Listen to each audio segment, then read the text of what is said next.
오늘 본문이 로마서 11장 25절에서 36절.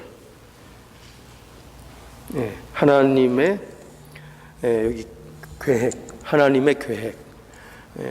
무슨 계획인가 하면은 하나님의 구원 계획입니다. 하나님의 구원 계획.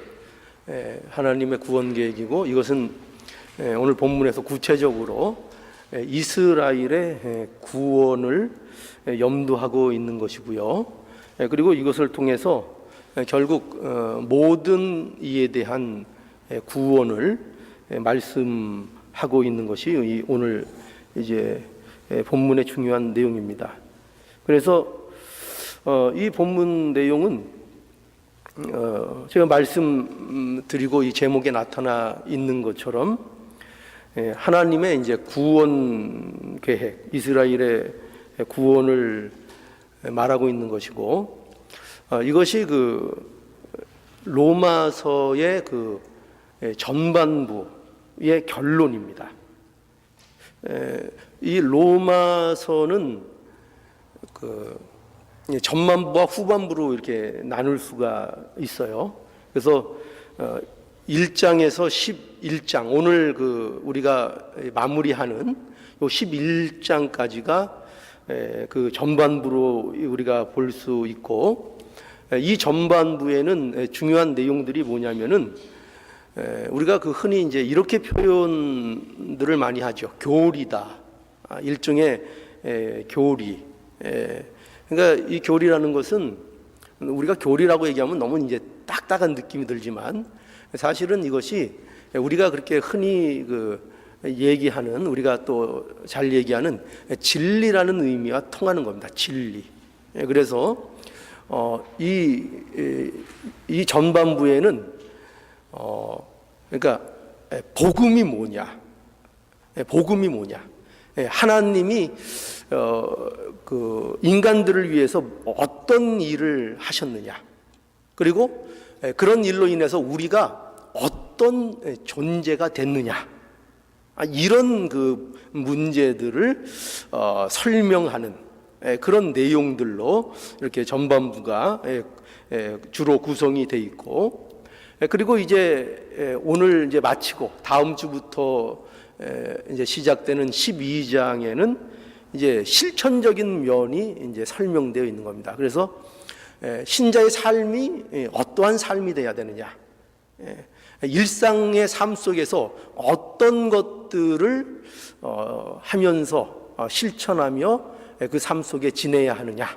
하는 문제를 이제 그 12장부터 설명합니다. 그래서 아마 그 다음 주부터는 지금까지 내용보다는 조금 더 저와 여러분들에게 익숙하고 더 이렇게 적용하는 면이나 다가오는 면이 더 있을 수 있습니다. 그래서 그 설교자들도 굉장히 이 앞부분, 이 앞부분을 설명하는 것이 굉장히 은혜가 안 되면은 고역스러운 이런 그 부분이 되기도 하고, 또 이제 후반부에는 굉장히 조금 더 활기찬 그런 이제 설교 내용이 되기도 하는데, 그것은 어느 것이 더 중요하냐 그런 차원보다는 그것이 갖고 있는 어떤 특성 때문에 그렇습니다. 어쨌든 바울은 지금 전반부의 마지막 부분을 그러니까 뭐로 지금 하고 있는 거죠?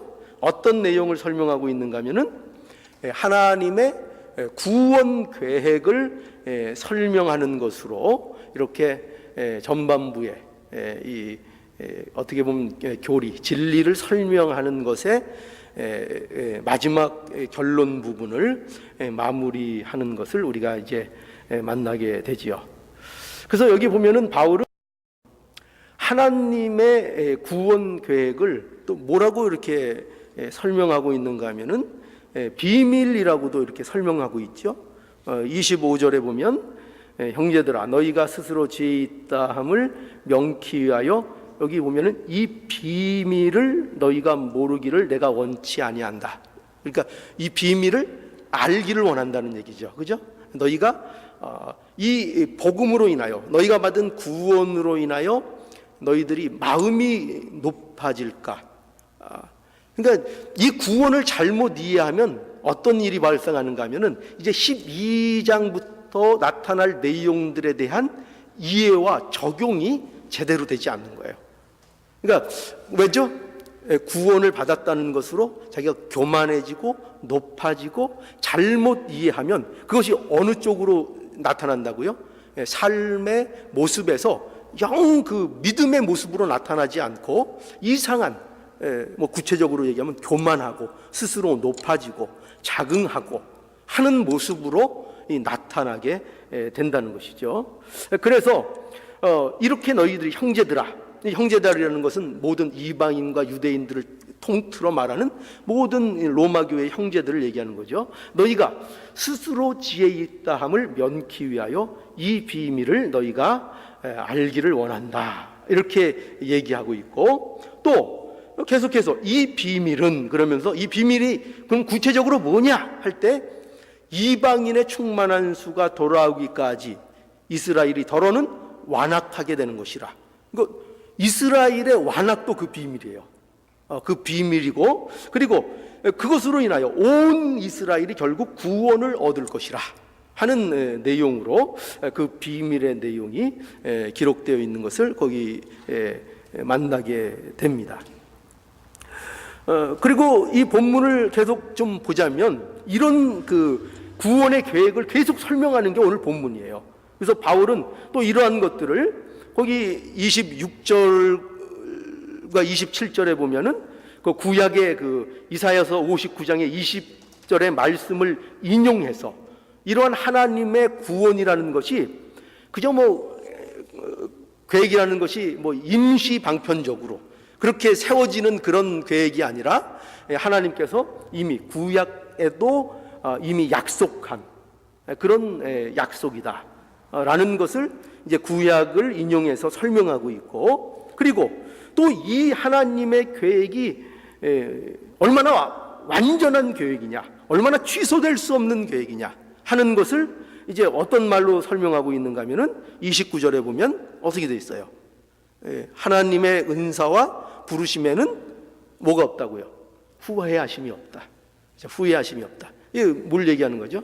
그러니까 하나님의 계획의 완전함, 하나님이 계획하시고 예정하신 일에 대하여 그것이 실패하거나 변개하거나 뒤틀어지는 일이 없다 하는 것을 이제 분명히 또 여기 계속해서 설명하고 있고, 그리고 또 거기 계속해서 어떻게 설명되어지고 있는가 하면은 이제 30절에서 32절에 보면은 이러한 그 불순종에도 불구하고 결국 모두 어떻게 될 것이라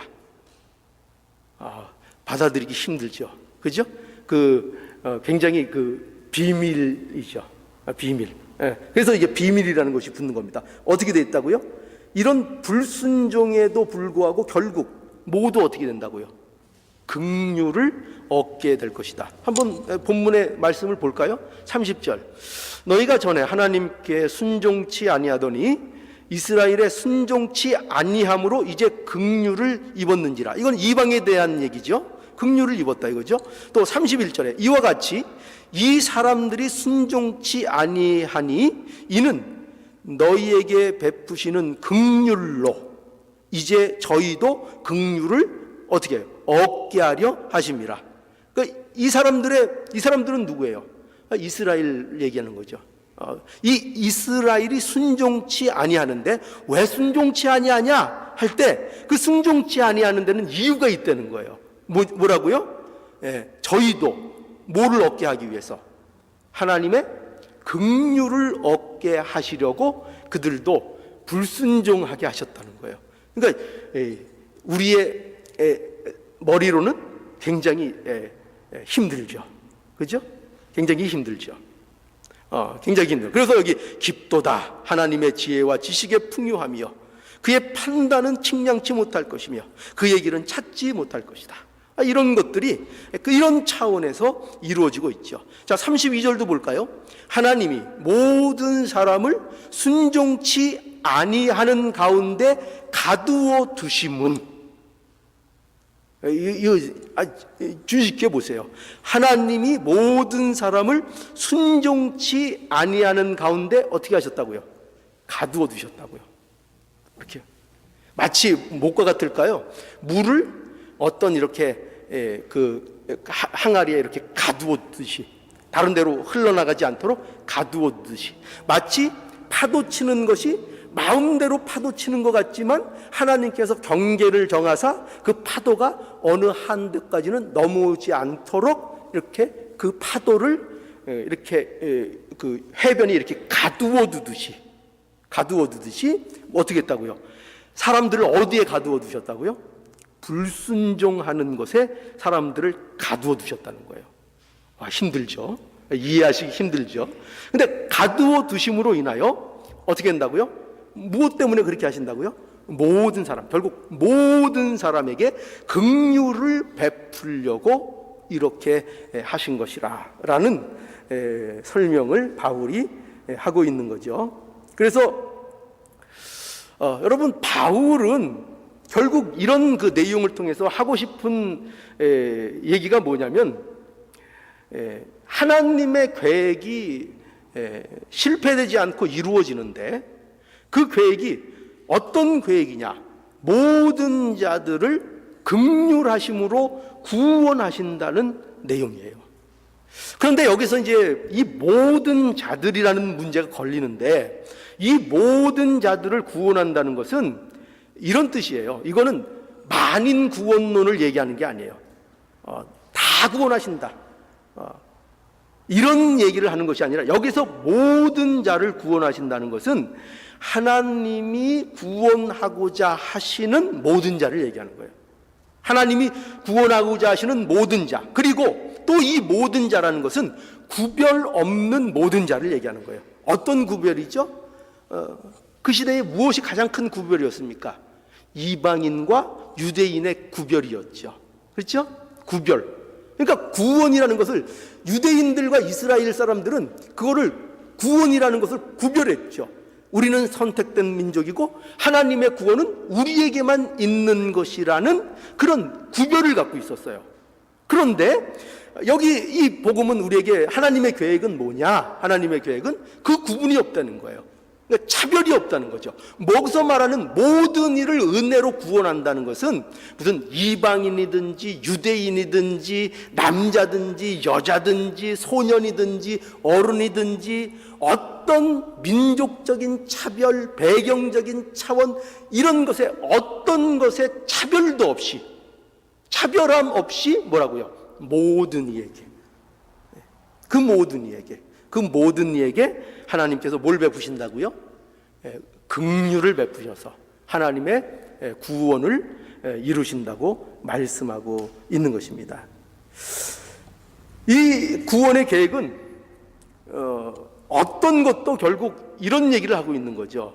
뭐냐면 바울은 결국 이런 구원의 계획에 대한 설명을 통해서 무엇을 우리에게 말하기를 원할까요? 무엇이 우리에게 전달하기를 원할까요? 여러분, 이 다음에는 11장 다음에는 12장이 있다 그랬죠. 12장은 어떤 내용들이라 그랬죠? 성도들의 실제적인 삶이 어떠해야 되냐는 것을 이제 서론한다 그랬어요. 그런데 신자들이 어떤 모습으로 살아갈까, 어떤 모습으로 살아야 되는가에 가장 근거가 될 수 있는 내용이 뭐냐? 그것의 근거가 되는 것이 뭐냐면은, 그것은 하나님의 구원이 어떤 것으로도 막을 수 없다는 그 진리예요. 그러니까 하나님께서 구원하고자 하시는 그 구원은 무엇으로도 그 하나님의 구원을 회방할 수 있다 없다. 회방할 수 없다. 그러니 하나님의 구원은 어떤 것으로도 막지 못하고 그 구원은 이루어진다라는 이 하나님의 구원과 이 하나님의 구원에 대한 그 계획, 이거를 정리하고 있어야 된다는 거예요. 이거를 분명히 알고 있고, 이것이 정리되어서 이제 앞으로의 어느 방향으로 이제 나가는 겁니까? 그것으로 인하여 성도들의 삶의 근거가 되는 것이죠. 그것이 그 하나님의 구원 계획에 실패함이 없는, 그러니까 전지전능하신 하나님, 그 구원을 이루시려면 그 하나님은 어떤 하나님이셔야 되는 겁니까? 전지전능한 하나님이신 거죠. 자신이 계획하고 자신적으로 하시는 일에 대해서는 결코 실패함이 없는, 어떤 세상적인 일도 그 일을 막아설 수 없는, 그렇죠? 그 하나님을 확신해야 그것을 근거로 하여 무엇을 할 수 있는 거예요? 성도들의 우리의 삶의 담대함을 가질 수 있는 거죠. 그래서 이것이 11장 마무리에 왜 이것이 등장하느냐, 왜 이것으로 정리하느냐, 바로 이런 밀접한 관계가 있기 때문인 거예요. 자, 그래서 오늘 본문의 요지는 그러니까 간단한 거죠. 그렇죠? 간단하죠. 오늘 본문의 요지가 뭐죠? 바울이 설명하려는 요지는 뭐죠? 하나님의 구원 계획은 그 무엇으로도 회방할 수 없다. 불순종도 막을 수 없다. 사람이 하는 불순종도 막을 수 없다고요. 자, 이것이 하나님의 계획입니다. 그래서 이 하나님의 계획과 성도의 삶은 굉장히 밀접한 관계, 아니 이거는 절대적인 관계를 갖고 있는 거죠.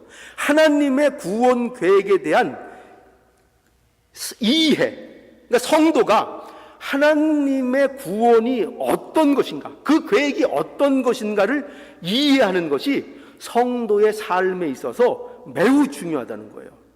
왜냐하면 하나님의 구원에 대한 계획에 대한 이 이해가 뭘 좌우해요? 성도의 삶의 모습을 좌우하기 때문입니다. 그러니까 이런 거죠. 더 쉽게 얘기하면 내가 어떤 존재냐를 먼저 알아야 되잖아요. 내가 어떤 존재냐, 그렇죠? 나의 정체성이 뭐냐, 그걸 설명하는 것들이 다 뭐예요? 그것이 앞에 다 설명한 것들이에요. 그러니까 이쯤 됐으면, 로마서 11장까지 왔을 정도가 됐으면 저와 여러분들은 굉장히 많은 것들을 이미 여기 담고 있어야 되는 거예요. 어떤 내용들이죠?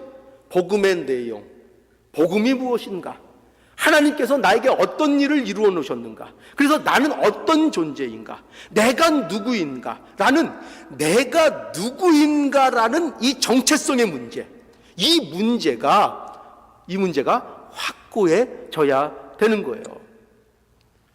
그러니까 여러분들이 이제 11장까지 우리가 설교를 들었으니까 또 이것을 더 우리가 리마인드 하기 위해서는 또 앞에 부분을 계속 읽어보세요.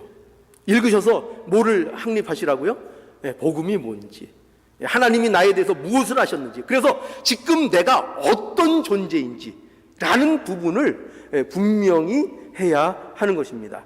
그래서 이것이 분명히 확립되어야 이제 뭐가 된다고요? 삶의 태도가 그거로부터 완전히 달라지는 거죠. 그거로부터 시작하는 것입니다. 그거로부터 시작하는 거예요. 그래서 여러분, 성도의 삶의 그 특징이 뭘까요? 과연 세상 사람들과 구분되는 가장 큰 특징을 여러분들은 뭐라고 생각할 수 있을까요? 그거는 이거예요. 뭐 여러 가지 있겠지만 그것은 사는 근거가 틀린 거예요. 왜 사냐? 무엇을 위해 사냐? 할 때 그 사는 근거가 진리를 근거해서 사는 거예요. 그러니까 성도라는 것은요, 성도의 삶은 뭐냐면, 성도의 삶은 무슨 그 삶의 무슨 기분, 내가 뭐 기분이 어떠냐, 감정이 어떠냐, 내가 뭘 경험했느냐, 뭐 어떠는 세상적인 가치가 무엇이냐, 내가 어떤 세상적인 가치를 확보하고 있느냐, 이런 것에 근거해서 사는 게 아니고, 신자는 그런 것을 근거해서 사는 게 아니고 복음의 진리를 근거해서 사는 거예요. 그러니까 내 안에 갖고 있는 그 진리, 복음, 하나님이 나에게 이루어 놓으신 그 일을 근거로 해서 사는 것, 이것이 신자란 말이에요. 그러니 뭐 세상적인 뭐 가치, 기분, 감정 이런 거로 뭐 사는 것이 아니라는 거죠. 어떤 종교심을 갖고 사는 것도 아니에요. 막연한 종교심, 어떤 신에 대한 절대적인 뭐 의존감, 그런 것 갖고도 사는 게 아니에요. 성도는 성도는 뭐로 산다고요? 오로지 성경에서 말씀하고 있는 객관적인 진리. 하나님이 우리에게 보여주신, 가르쳐주신 그 진리, 복음, 그거를 근거로 해서 성도는 살아가는 거예요. 그러니까 진리가 근거되지 않으면, 복음이 우리의 삶 속에 근거가 되지 않으면 우리의 그 이후의 삶은 하나님의 나라와 상관이 없는 거예요. 그래서 지금 바울이 언제나 이렇게 설명하고 있는 겁니다. 여러분, 우리 잘 아는 말씀이지만 이런 부분에 대한 그 이해를 위해서 우리 마태복음 7장 21절의 말씀을 다시 한번 보죠. 제가 여러 번 말씀하는 거지만 또 여기에 적합해서 제가 말씀드리죠. 마태복음 7장 21절.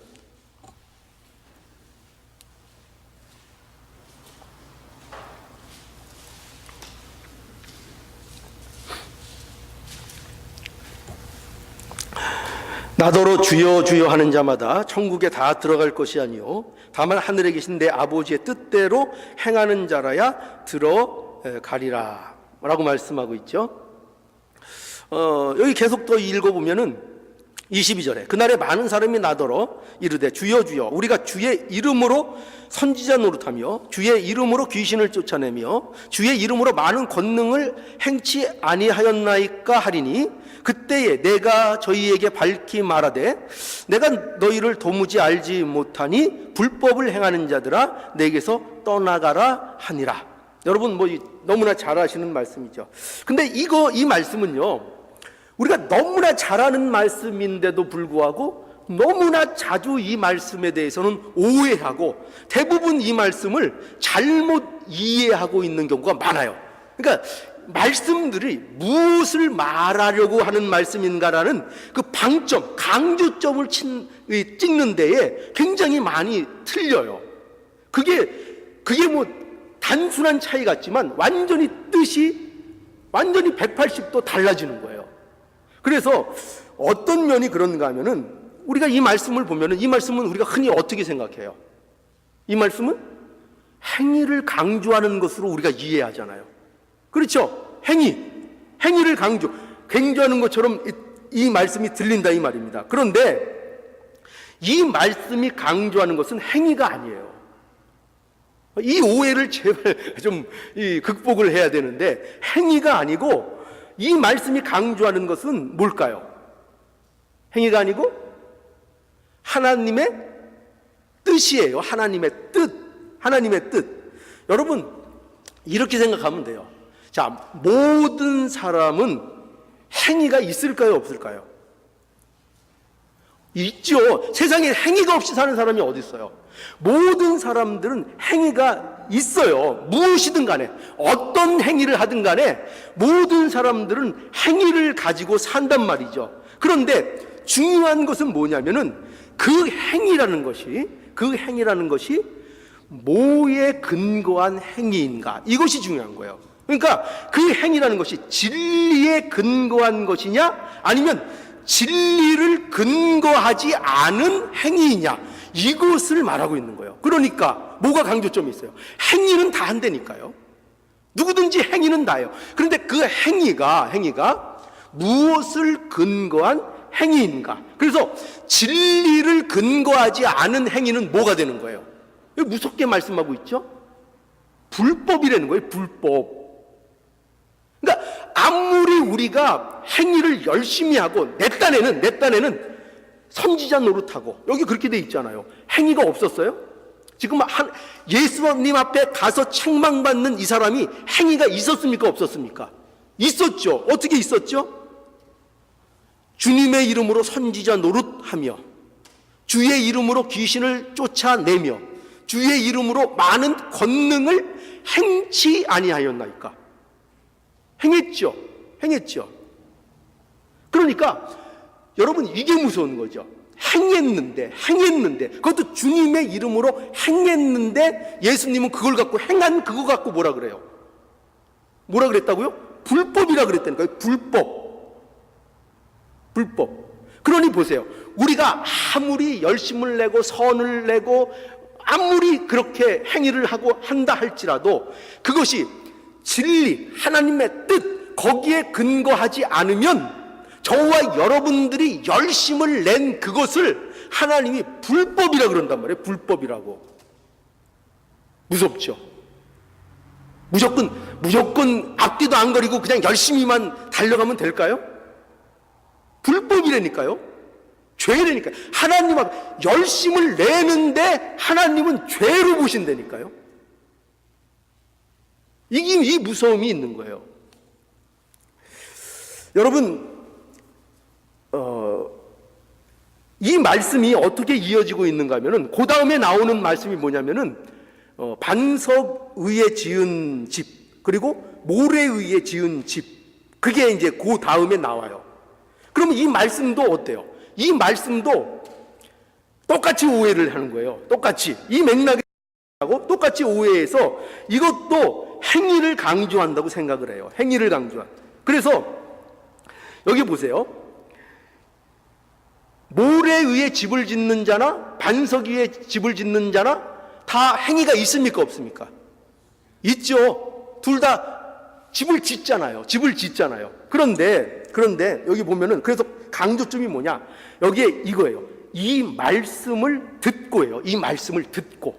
그러니까 이 말씀을 듣고 행하는 자와 이 말씀을 듣고 행치 아니하는 자를 비교하고 있는 거죠. 그러니까 이거를 이런 뜻이에요. 말씀을 듣고 그 말씀을 근거해서 행하는 자, 그가 지혜로운 자고. 그러니까 뭐에 포인트가 있죠? 말씀을 듣고 그 말씀대로 행하는 거예요. 말씀대로. 그리고 또 하나는 뭐죠? 그 말씀을 듣고 그 말씀을, 들은 말씀을 근거로 하여 하지 않고 행하는 그자. 그게 뭐라고요? 그게 모래 위에 짓는 거예요. 그러니까 집을 짓죠. 말씀을 들었죠. 말씀을 들었는데 어떠다고요? 그 말씀을 들은 그 말씀에 근거하지 않고 행하는 자. 행하는 게 있는 거죠. 그죠? 행하는 게 있는 거죠. 근데 요점이 뭐라고요? 말씀대로 행하지 않고 자기 뜻대로 행하는 거죠. 그러니까 이것도 뭐예요? 그러니까 보세요. 방점이 어디에 찍혀 있죠? 행위가 아니라 진리 그 자체에 찍혀 있죠. 진리가 근거되지 않는 행위, 다 그거 뭐라고요? 불법이라고요. 이게 누구의 가르침이죠? 예수님의 말씀이에요. 예수님이 그렇게 말씀하고 있는 겁니다. 그래서 바울은 이것을 누구보다도 잘 알고 있는 거예요. 그러니 바울의 서술 방식이 전부 다 이런 식으로 이루어지고 있는 거예요. 바울은 어떻게, 그 서신들을 보면은 그의 서술 방식이 어떻게 나타나죠? 로마서에서도 나타나듯이 바울은 먼저 뭘 제시해요? 먼저 뭘 가르쳐요? 언제나 복음을 먼저 가르쳐요. 복음이 뭔지, 교리, 진리, 하나님이 우리를 어떻게 만드셨는지, 우리에게 어떤 약속을 하셨는지, 그 약속을 어떻게 이루셨는지, 그래서 우리 안에 있는 것이 무엇인지, 내가 그 복음으로 인하여 어떤 존재가 되었는지, 하나님이 나를 어떤 자로 만들어 놓으셨는지, 그거부터 바울은 설명한다고요. 언제나 그거부터예요. 그거부터 설명하고 그 이해를 충분히 시키고 그 다음에 뭘 한다고요? 그 다음부터 이제 무엇을 해야 되는가를 가르친다고요. 무엇을 해야 되는가? 그러니까 반드시 뭐가 근거가 돼요? 진리, 복음, 하나님의 말씀, 그것을 충분히 정리하고 그것을 설명하고 그것을 근거한 실천과 삶의 모습을 바울이 언제나 우리에게 얘기한다고요. 그래서 우리가 잘 알고 있는 에베소서도 보세요. 에베소서 우리가 우리 한번 했죠. 교회에서. 기회 나면 또 한 번 더 해야 돼요. 사실 에베소서 같은 경우는. 이 에베소서를 보면은 1장에서 3절까지 뭐예요? 1장에서 3절까지는 교리를 얘기하는 거예요. 교리. 하나님의 영원하신 계획이 뭔지, 복음이 뭔지, 그래서 그리스도 안에서 우리에게 이루어놓은 일이 무엇인지, 그것들을 다 설명하는 거예요. 그리스도 안에서 무엇이 되었느냐, 도대체 너희들이 어떤 존재냐, 그 문제를 계속 설명하고 그 다음에 이제 4장에서부터 6장까지는 어떻게 한다고요? 그러므로 사랑을 받은 자녀같이 너희는 이제 행하라. 너희가 부르심을 입은 그 부름에 합당하게 행하라. 그리고 너희가 어떻게 가정생활해야 되고 어떻게 사회생활해야 되고 어떻게 영적인 무장을 해서 너희가 선한 싸움을 싸워내야 되는지를 그렇게 설명해 주죠. 그 설명들이 다 뭘 근거해서요? 예, 진리를 근거해서. 그것이 설명이 다 된 다음에 그것을 가지고 그것을 근거로 말하고 있는 거예요. 그러니까 로마서도 마찬가지예요. 이 로마서도 아까 말씀드렸죠? 1장에서 11절까지는 교리, 복음, 진리, 그것을 설명하고 이제 12장부터 16장까지는 이제 그것에 대한 구체적인 일상에서의 성도의 삶이 무엇인지를 이제 가르치고 있는 거죠. 그러니 여러분, 이 말씀이 중요해요, 안 중요해요? 지금 이 말씀을 우리가 이제 12장으로 넘어갈 거예요. 그죠? 이제 우리의 삶의 실천으로 넘어갈 거예요. 넘어가는 이 마당에 있어서 이 부분이 중요할까요, 안 중요할까요? 중요하죠. 이거 여기서 정리하고 넘어가야 되는 거예요. 여기서 확신을 우리가 가슴속에 갖고 우리의 구원이 어떤 것이냐, 하나님의 구원 계획이 어떤 것이냐, 그것이 얼마나 실패할 수 없는 것이냐, 얼마나 하나님이 전지전능하신 분이냐, 얼마나 하나님이 우리에게 긍휼을 베푸시는 분이냐, 우리에게 은혜를 베푸시는 분이냐, 얼마나 신비한 이 복음의 구원 약속을 우리에게 이루어 나가시는 분이냐, 이거를 분명하게 하자고요. 분명하게 알고 내가 누군지를 분명히 확립하자고요. 이것이 되면은 그때부터 이제 삶에 힘이 나는 거예요. 이제 삶에 우리에게 일어날 일상에서의 삶의 순종들, 삶의 담대함들, 삶의 실천들, 이런 것들이 가치 있게 되는 것이고 그것이 우리에게 더욱더 담대하고 풍성하게 누려지게 되는 거예요.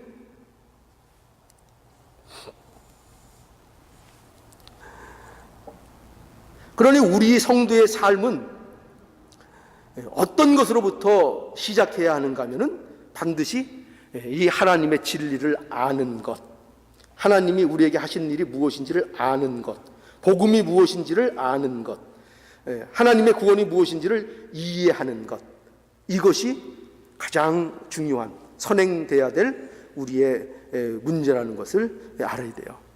그래서 제가 이렇게 악을 쓰고 있는 겁니다. 제가 그래서 이걸 악을 쓰고 있는 거예요. 자, 그런데 오늘 이 본문에 보면은 이 하나님의 계획을요, 또 뭐라고 설명하고 있는가 하면은 이걸 신비라고 바울이 설명하고 있어요. 하나님의 구원 계획은 무엇인가? 그것을 신비래요. 신비. 하나님이 이스라엘을 선택하시고 그들을 불순종 가운데 가둬두시고 그리고 그 불순종으로 인하여 이방을 구원하시고 그리고 그 이방을 구원하신 그 긍휼로 이스라엘을 구원하셔서 마침내 모든 자들을 은혜로 구원하시는 이 하나님의 구원 계획, 요거를 뭐라 그런다고요? 바울이 비밀이라 그러고 있어요. 다시 한번 25절 보죠. 형제들아, 너희가 스스로 지혜 있담을 면키 위하여 이 비밀을 너희가 모르기를 내가 원치 아니하노니 이 비밀은 이방인의 충만한 수가 들어오기까지 이스라엘의 덜어는 완악하게 된 것이라. 그리하여 온 이스라엘이 구원을 얻으리라. 이게 비밀의 내용이죠. 자, 그런데 바울이 왜 하나님의 구원 계획을 이렇게 비밀이라는 것으로 설명을 할까요? 비밀. 왜 비밀이라 그럴까요? 여러분, 비밀이 뭐죠? 비밀. 여러분, 비밀이 있으십니까? 비밀이 있으세요? 여러분들에게 비밀이 있다면 그 비밀을 제가 알고 싶다면 어떻게 해야 될까요? 저한테 말을 해 주셔야 되겠죠. 그죠? 네. 저한테 말씀을 해 주셔야 제가 그 비밀을 알 수 있죠. 그래서 이 비밀이라는 것은 사실은요, 우리가 비밀이라는 것을 시크릿이라고 우리가 생각하기 좋은데 사실은 여기서 말하는 이 비밀은 그것이 아니고 사실은 미스테리와 가까운 거예요. 미스테리. 근본적인 그 뜻이 뭐냐면 미스테리예요. 미스터리. 그 무슨 얘기인가 하면은 이 비밀이라는 것은 이런 거예요. 어떤 그 단체, 어떤 그룹, 비밀을 공유하고 있는 어떤 그룹 안에 입문하는 것을 말할 때 이 신비라는 단어를 쓰는 거예요. 신비. 그러니까 왜 신비라는 말을 쓰는가 하면은 그 단체, 그 안이 공유하고 있는 비밀은 오직 누구에게만 허락되는 거예요. 그 안에 입문을 해야 되는 거예요. 그 안에 들어가서 그 공동체의 일원이 돼야만 비로소 함께 공유할 수 있는 비밀인 거예요. 그게 있는 거예요. 그래서 그런 의미에서 하나님의 구원 계획이 뭐냐? 바로 비밀이라는 거예요. 신비라는 거예요. 그거는 세상 사람들은 모른다는 거예요. 오직 누구만 아느냐 하면은 그 일을 계시받은 자, 하나님께서 내가 너희의 하나님이라고 스스로를 열어서 보여주셔서 그것을 본 자들, 그들만 알게 되는 그 비밀이에요. 그 공동체, 신앙 공동체에 입문하여 그 안에 속한 자에게만 허락된 비밀, 그것이 뭐라고요? 하나님의 구원 계획이죠. 그것이 바로 비밀이라고 얘기하고 있는 것입니다. 그러니 하나님의 구원 계획은 감추어진 비밀이고 신비예요. 그것은 하나님이 알게 한 자만 알 수 있고 하나님의 계시를 통해서만 알 수 있는 겁니다. 그러므로 복음을 여러분 알아 있다는 거, 이거 굉장한 거죠. 저와 여러분들은 뭐를 공유하고 있습니까? 비밀을, 신비를 저와 여러분들이 공유하고 있는 것입니다. 이 복음, 이 신비, 이것이 들리는 것, 이것이 우리에게 허락하신 하나님의 복인 거예요. 그러니까 하나님의 말씀이 들리고, 그렇죠? 여러분 하나님 말씀 들리세요? 하나님의 복음이 들리세요? 그 말씀이 깨닫게 되세요? 네, 그게 뭐라고요? 그게 복이에요. 우리는 이 신비를 알도록 허락받은 거예요. 이 신비를 깨달을 수 있도록 허락받은 거예요. 하나님의 말씀을 깨달을 수 있도록 하나님께서 우리를 불러주신 거예요. 이게 얼마나 큰 복이에요. 오늘 우리 전풍자 권사님 오늘 예배에 참여하셨네요. 병원에 입원하셨을 때 제가 이제 가서 이제 기도를 해드렸는데요. 그죠? 우리 몇 분 같이 가셨는데, 우리 전풍자 권사님께서 저한테 기도할 때 뭐라고 그러셨는가 하면은 이렇게 말씀하셨어요. 목사님, 깨닫게 해주세요. 목사님, 깨닫게 해주세요. 기억나세요? 깨닫게 해주세요. 여러분, 이 기도, 하나님 깨닫게 해주세요. 하나님 복음을 깨닫게 해주세요. 내가 누군지를 깨닫게 해주세요. 하나님께서 나에게 이루신 일이 무엇인지를 깨닫게 해주세요. 하나님, 이것이 알고 싶어요. 정말 이것을 저는 알아야 되겠어요. 이거를 모르면은 저는 안 되겠어요. 이런 기도를 할 수 있으면 이거는 하나님의 은혜가 있는 겁니까, 없는 겁니까? 하나님의 은혜가 임한 겁니까, 안 임한 겁니까? 임한 거죠. 하나님의 축복 가운데 있는 거죠. 하나님의 복을 누리고 있는 거죠. 그렇지 않습니까? 누가 그런 기도를 할 수 있겠어요? 누가 그런 기도를 할 수 있겠어요? 저와 여러분들은 바로 이 비밀을 함께 하는 자들이라는 것을 기억해 주셨으면 좋겠어요. 저와 여러분들이 뭐 교회나 이렇게 출석하면 만나고, 어떨 때 보면은 뭐 제대로 대화도 못 나누는 것 같고, 그런 소원함이 있을 수 있죠. 그럼에도 불구하고 저와 여러분들은 이 비밀을 함께하는 자라는 거죠. 이 비밀을 함께 공유하는 자라고요. 이 비밀을 함께 공유하는. 기독교가 핍박받고 있을 때에 주기도문, 아니 사도신경 이런 거 맘대로 입으로 말하지 못했어요. 함께 공유해서 한 자리에서 사도신경을 함께 암송할 수 있다는 것은, 이거는 얼마나 그들에게 있어서 큰 축복이었는지 몰라요. 왜 그렇죠? 그런 거 입으로 발설했다가는 생명이 왔다 갔다 하는 거예요. 그런데 서로를 그런 거, 이 사도신경 암송하면서 같은 같은 비밀을 갖고 있다는 것을 서로 나눈 거예요. 서로 눈을 마주치면서. 그 감격이 얼마나 말할 수 없겠어요. 생명을 걸면서 했다니까요. 눈을 마주치면서 너도 하나님을 믿, 너도 예수 그리스도 안에서 이 진리를 알고 있니? 너도 진리를 담고 있니?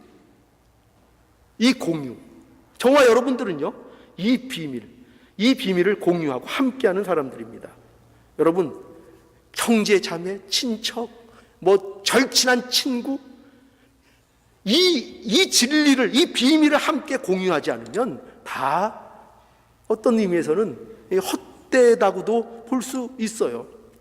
우리는 이 비밀을 함께 공유하고 있기 때문에요, 사자굴도 이길 수가 있고요, 이 비밀을 함께 공유하고 있기 때문에요, 풀무불도 우리는 이길 수 있고요, 세상의 어떤 핍박도 우리는 능히 이겨 나갈 수 있어요. 다 이유가 뭐라고요? 이 비밀을 함께 갖고 있기 때문이에요. 이거보다 더 큰 게 어디 있겠어요? 자, 그리고 이 하나님의 계획을 이렇게 비밀로 우리에게 말하는 것은, 여기 본문에 보면은 이스라엘의 그 불순종 때문에 그렇습니다. 이스라엘의 불순종, 그리고 세상이 가지는 하나님에 대한 불순종. 25절에 보면은 이스라엘이 더러는 완악하게 된 것이라. 또 30절에서 32절에 보면 거기도 불순종이 아까 말씀드린 대로 강조되고 있죠. 불순종에 가두어 두셨다고 말씀하고 있죠. 그러니 하나님의 구원의 계획, 그리고 그 불순종을 사용하시는 이 하나님의 구원의 계획, 얼마나 이것이 놀랍고 신비로운 것입니까?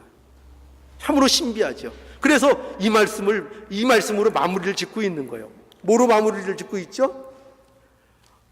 깊도다 하나님의 지혜와 지식의 풍요하며 그의 판단은 측량치 못할 것이며 그의 길은 찾지 못할 것이로다.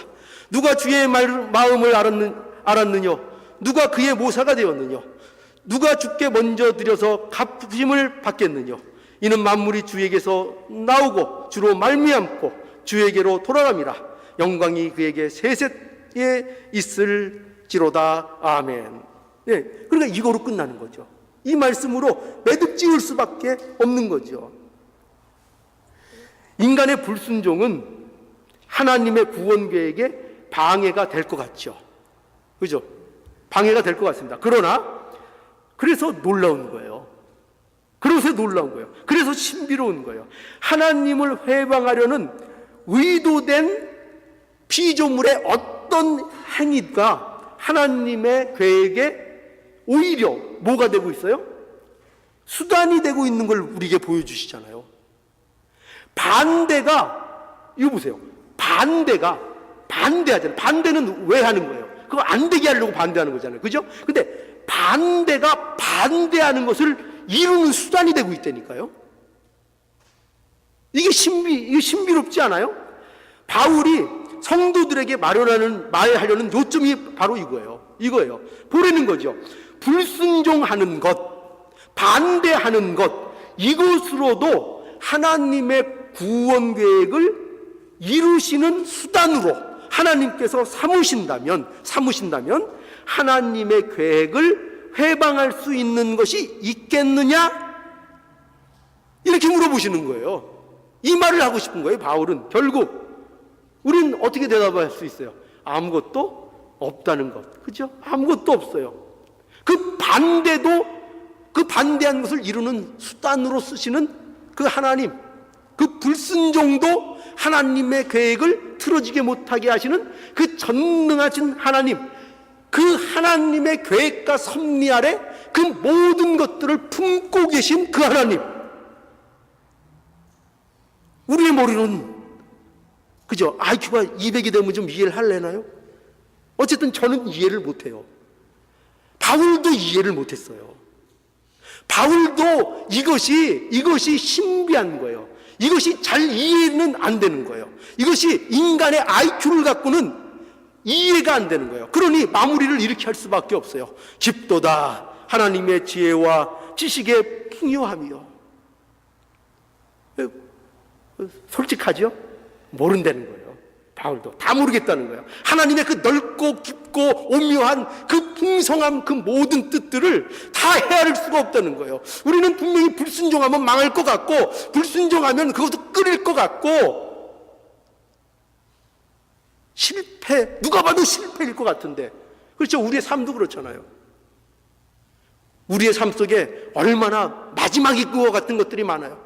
끝인 것 같고, 실패인 것 같고, 다시는 일어서지 못할 그런 것 같고, 그런 것들이 우리의 삶 속에 닫히잖아요. 그렇죠? 그런데 하나님께서는 그것을 하나님의 계획 속에 품어서, 이미 품고 계셨다는 거예요. 품어서 어떻게 한다고요? 하나님의 뜻을 이루어내시고, 그것으로 하나님이 예정하시고 선택한 자들에 대하여 더욱더 풍성한 긍휼을 베푸는 일로 사용하시는 그 하나님. 그 하나님. 참으로 신비롭다는 얘기밖에는, 깊도다 이 말씀밖에는 할 수 없는 하나님 되심인 것입니다. 우리가 경건치 아니할 때에, 우리가 아직 죄인 되었을 때에 그리스도께서 우리를 위하여 죽으심으로 하나님께서 너희에게 대한 자기의 사랑을 확증하셨다. 에베소서 2장 1절에 보면 너희의 허물과 죄로 죽었던 너희를 살리셨도다. 살리셨다. 이거면 사실은 설명이 끝난 거죠. 죽어 있었다니까요. 시체였다니까요. 무엇을 할 수 있겠어요? 무엇을 하나님 앞에 요구할 수 있겠어요? 어떤 희망과 어떤 요구 상황이 있을 수 있겠어요? 그런데 하나님께서 살려 놓으셨다는 거예요. 하나님의 구원하심은 어떤 것으로도 막지 못한다고 결론 내리고 있는 것입니다. 자, 이제 여러분 12장으로 이제 넘어갑니다. 우리에게 있어서 이것만큼 12장을 대하기 전에 우리를 준비시키시는 하나님의 말씀이 있을까요? 이것만큼 우리의 삶에 영향을 미치는 하나님의 뜻이 있을까요? 우리가 성도로서 사는 근거가 무엇인가? 어떻게 우리가 신자로서 사는 일에 담대할 수 있을까? 우리에게 좋은 일도 있고 안 좋은 일도 계속 생길 텐데 어떻게 하면 우리의 삶 속에서 흔들리지 않고 담대하게 신앙인으로서 살아갈 수 있을까? 이 근거를 가지세요. 이 하나님의 근거를 가지시고 이것을 근거로 하여 우리의 구원을 누리시고 이 안에서 우리의 명예로움과 풍성함을 누려나가는 진리를 담고 사는 참된 삶들이 되기를 간절히 바랍니다. 기도하시겠습니다.